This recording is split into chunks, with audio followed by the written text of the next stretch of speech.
Chapter 121, Communication, Antony's POV. Antony's head spun. It had been spinning frantically ever since Hanyu started flopping and wailing, but every sentence the young man said made things so much worse. Antony would have traded all 4 of his limbs for a working tongue. The little wax writing tablet clearly wasn't sufficient. Really, this should have been helpful. Antony had always found it easier to communicate in writing. It was easier to be sincere when he didn't have to look at the other person and worry about what they were thinking. But Hanyu was still right there, and the tablet was so small, and when Hanyu cried that he didn't matter, the situation was so impossible that it would have been funny if it were happening to someone else. Antony gave up and wrote, "Don't be stupid. You matter so much." That was the least, tiniest part of what Antony needed to say. Hanyu needed to know that he was vital, indispensable, the best person that Antony had met in hundreds of years. If Marcus had killed Hanyu on the beach, it would have been worse than if every last star had gone out. But how could all of that fit on a stupid little tablet? Antony was left with the most inadequate argument imaginable. Hanyu certainly found it to be so. "But I don't! You could trade me for anyone else in my cadre, and they'd serve you twice as well!" That hurt. How could Hanyu think this was still about service? Antony hadn't wanted this man's service in a long time. He wanted Hanyu's happiness, his safety, and yes, his innocent, undeserved affection, but not his service. Didn't Hanyu understand that? After everything they'd been through together, after all the time they'd spent talking and laughing, after Antony had thrown his lover of centuries in prison to protect him, surely Hanyu had to know that this relationship no longer hinged on his utility as an attendant. "I don't want any others," Antony wrote desperately. "Just you." The young man sniffed miserably. But I'm bad. I'm over-emotional and disobedient, and I talk too much, and I got you hurt." Wait, Hanyu blamed himself for what had happened? That was absurd. Hanyu hadn't been the one who spent hundreds of years making excuses for Marcus, ignoring and eventually sharing his growing lack of concern for the humans who sustained their lives. And it certainly hadn't been Hanyu who had gone to Marcus and naively started chirping about love, inflaming his jealousies. Antony had done all that, and then Marcus had unleashed his fury on all of them.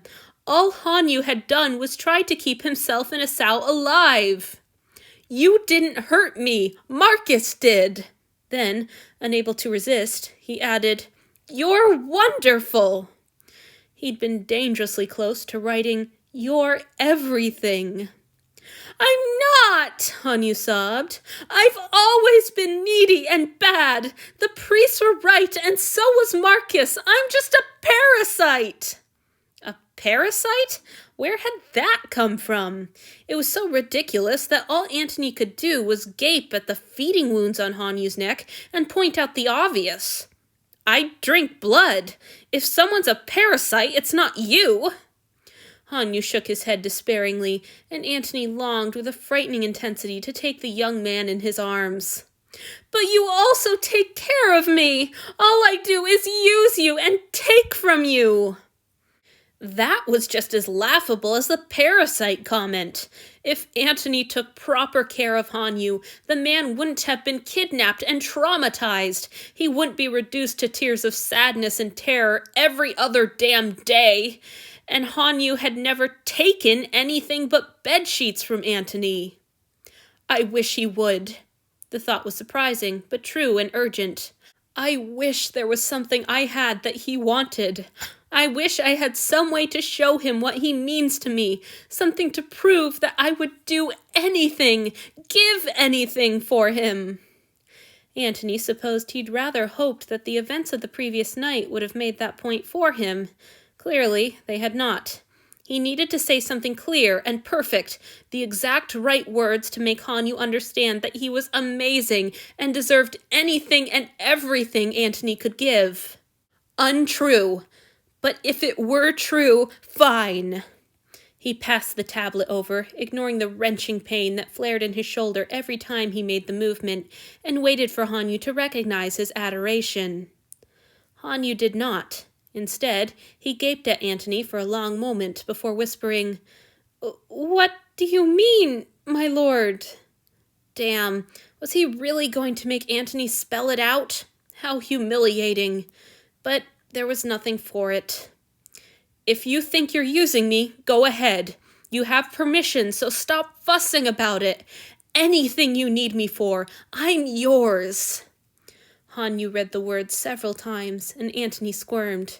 Had that been too forward?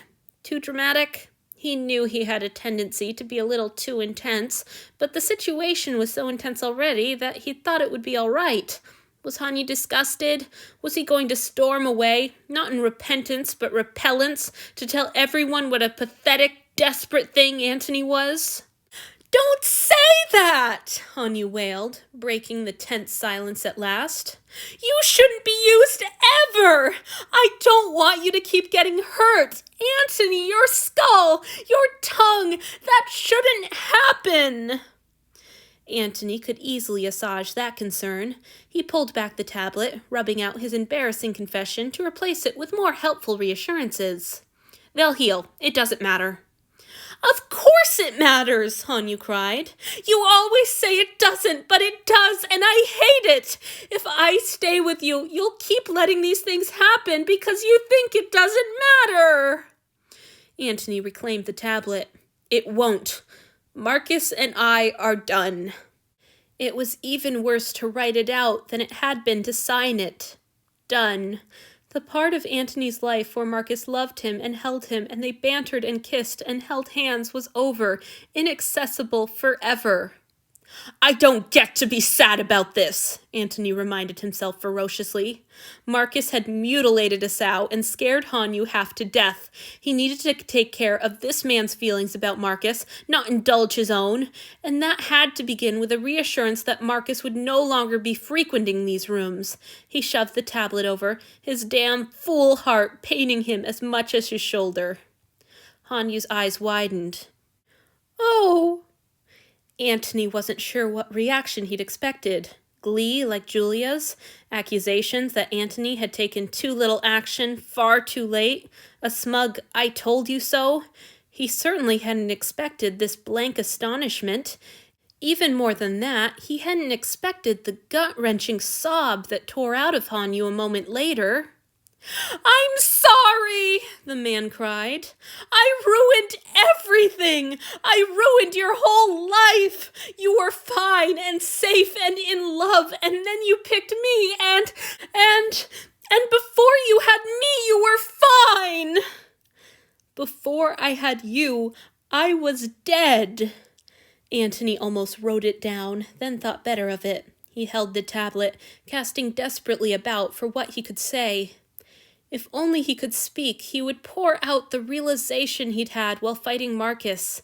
He'd tell Hanyu about how he'd been desiccated among all his little routines and luxuries, how he'd forgotten to see the humans around him, how he'd been losing Theo and his friends and himself, how he'd even stopped feeling depressed about their endless, pointless existence because he'd stopped feeling anything. Those first shallow sparks of irritation with Hanyu had been the most life he'd allowed himself in centuries, and they'd been only the beginning. Everything was horrible now. His brother and former lover were locked in the brig under guard, perpetuators of countless atrocities that Antony hadn't cared enough to stop. His body was a ruin, and his heart was broken. But he had Theo back. He was spending time with Felix and Julia and Thad. He thought about the future, even if his imaginings were dark and fearful. He wanted things to change instead of passively accepting them as they were. He was alive again, and he owed it all to the wonderful, impossible man who cried on the bed before him. How could he possibly express all that on a stupid, tiny tablet? He couldn't, obviously. His head hurt. Everything hurt. Antony was so damn tired. He just wanted Hanyu's arms around him. He dropped the tablet and stylus onto his lap and gestured for the man to join him at the head of the bed. Hanyu cried harder, but he obeyed. Antony had the sickening suspicion that his precious man once again expected to be punished. Still, Hanyu crawled up until he was settled on his side of the bed, crouched next to his share of the pillows, trembling. He looked so frightened, and it broke Antony's heart. Hanyu should never be miserable and afraid like this. It was unacceptable. Maybe Antony could have borne the man's terror better at another time, but after the events of the last few days, he was just one raw wound, and the sight of Hanyu quivering with fear of him was intolerable. I love you. I don't regret breaking things off with Marcus. You would never have been safe with him around, and I want more than anything in the world for you to be safe. Not just safe, but happy. I want so badly to make you happy. I love you so fucking much.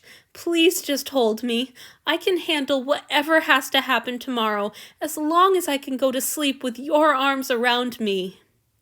Antony picked up the tablet again and scribbled furiously. I'm not angry. I meant it. I'm yours. It was a pitiful understatement, but it was all he could fit. He gazed at the man, willing him to understand. No more courtly vagueness, he thought with a twinge in his heart. I'm done trying to hide the way I feel from him. I was terrible at hiding it anyway. He would have realized sooner or later. Hanyu stared down at the tablet, not seeming relieved at the news that no punishment would be forthcoming. Why do you keep saying that? He whispered at last. I don't understand, my lord. What do you mean? You're not mine. I'm yours. I don't own anything. I'm a slave, a thing. My clothes are yours. My body is yours. I'm only breathing because you let me. How can you be mine? Because I would do anything for you. You've given me everything in my life that's worth anything, and you held me and made me laugh besides. You showed me a better way to see the world. Hell, you showed me that I could see the world again.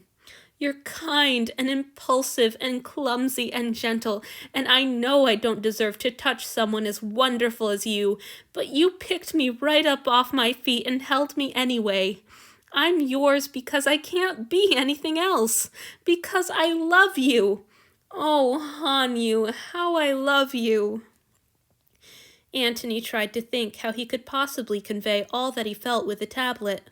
He realized he couldn't. At the same instant, he realized he was leaning forward, slowly and gingerly, but unmistakably. He had one moment, one beat of Hanyu's loudly pounding heart, to stop himself from what he was about to do. There was only one instant in which he was aware enough that he could have pulled back or changed course, laid his head on Hanyu's shoulder, stopped this from happening. In that moment, Hanyu's soft, perfect mouth fell open, and he whispered, Antony? His name in Hanyu's voice sounded wonderful, like the only thing in the world that didn't hurt. It ended the moment when Antony could have changed his course.